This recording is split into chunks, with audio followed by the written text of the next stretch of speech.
there in the hallway? You want a room tour of my classroom? Why? Because I'm amazing and probably the best teacher you've ever seen? No, you didn't say that? I'm just saying that, just putting words in your mouth? No, it's fine. Yeah. Come on.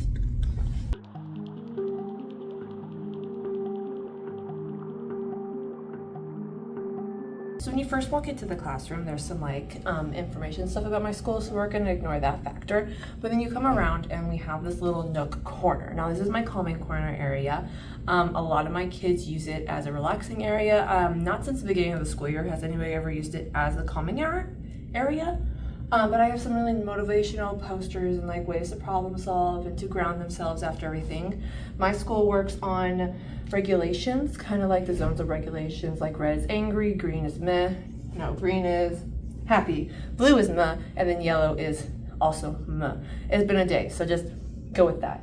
Down here I have a couple pillows and then a Squishmallow, and then I also have this cute little weighted pig, which seems to be a lot of the kids' favorite area. This area gets very messy quickly, but as long as the kids like it, it doesn't bother me any. It might be hard to see me over here, but it's totally fine. Over here is the corner. It's right next to the calming corner that we just talked about. This is my A through Z of historical people that I love. This was my favorite part of the room. When I first got here, I made this. It was in my vlog, putting the room together vlog. Sorry, it's been a day. This is my favorite place. Do the kids actually read it? I don't know, but to me, it's very pleasing. This lamp I got off of Amazon this year with my school money, and let me tell you, it's probably the best lamp I have. It has a touch button on the floor so you can turn it on and off, but it brightens up the room quite a lot. I am someone who doesn't really like the overhead lights, so this lamp and my twinkle lights and my windows are the only source of light we have in this classroom. They work so well.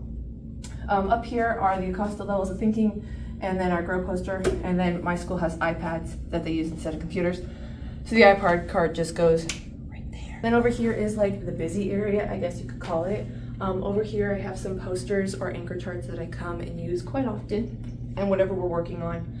Then we have our class jobs. I tried not to have class jobs at the beginning of the school year. That failed horrendously. So these are the class jobs that my kids have currently. This is what did you read poster. It works with our comprehension skills. So after a book that they read, they get a sticky note and they have to write what they remember or what did they read to tell me if they're understanding what they're reading. My school also really advocates for vocabulary. So these are our vocabulary words for the most recent book we read. We have quivered, piercing, descended, and diminishing. The kids will read the word and the definition, and then we came up with some examples of what those would be. And then over here on this side, I have my agenda that the kids fill out every morning, and it kind of goes into detail what we're learning about at what time period. So social studies, morphology, language arts, writing, math, and then anything other that's coming up that's very important for them to know. And then I have the calendar up here that changes frequently.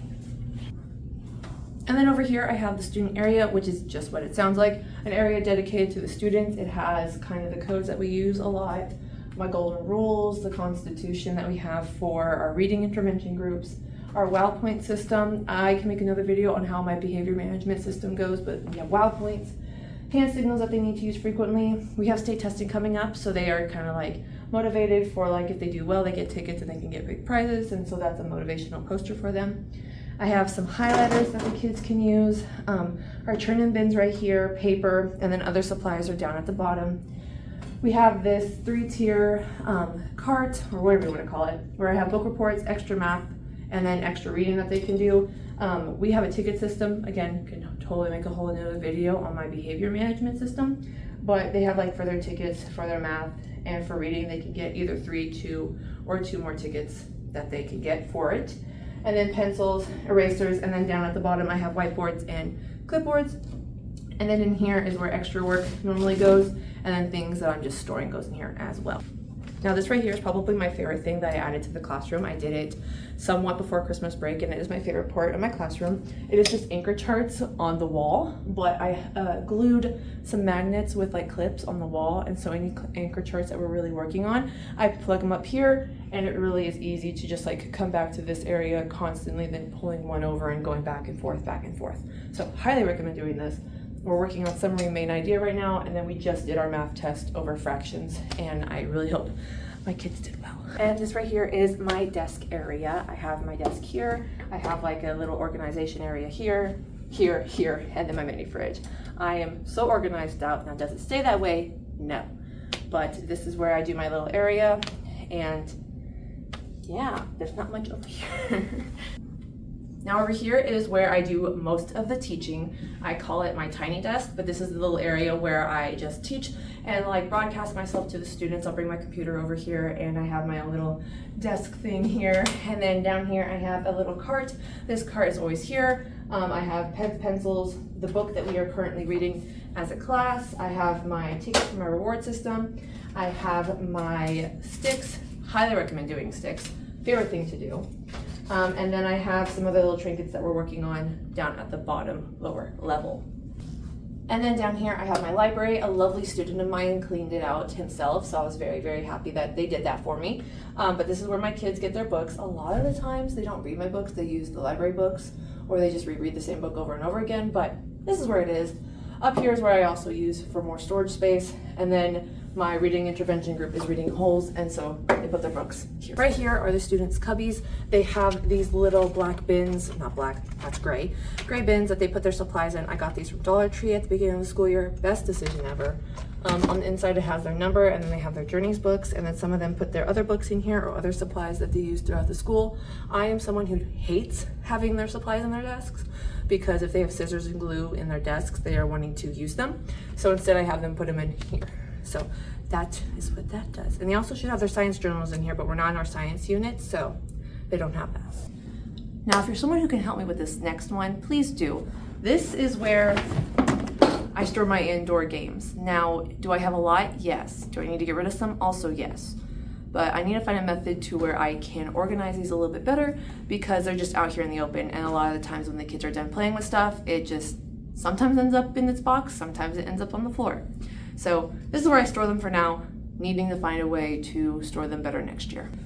Over here I have a sink, obviously, as you can see. This has been headphones that have been down here for the last 2 weeks that I keep forgetting to put back up, but they normally go up there. I have some other posters about progress of writing, parts of speech, punctuation, figure of speech, my microwave, art things that the kids have done and never taken back. And then I have a closet for myself, and then a massive closet that I cleaned recently, and I can actually walk in it now. So very happy with that. And then we come over to my students' desks. Now, as you can tell, they have these lovely little trinkets on them. I am someone where that doesn't really bother me unless it interrupts their teaching. So for now, it hasn't. So my girls primarily have these little trinkets, and they have these little cubby holes that have like stickers in them. But it looks like a mini store, but as long as it doesn't bother me, they're fine to use them. And sometimes when I think about it, when I was younger, I liked having little trinkets or like little fidgets. It helps. If it doesn't help, it's just fun to look at. Some of these are really cute things to look at.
We can't forget about her.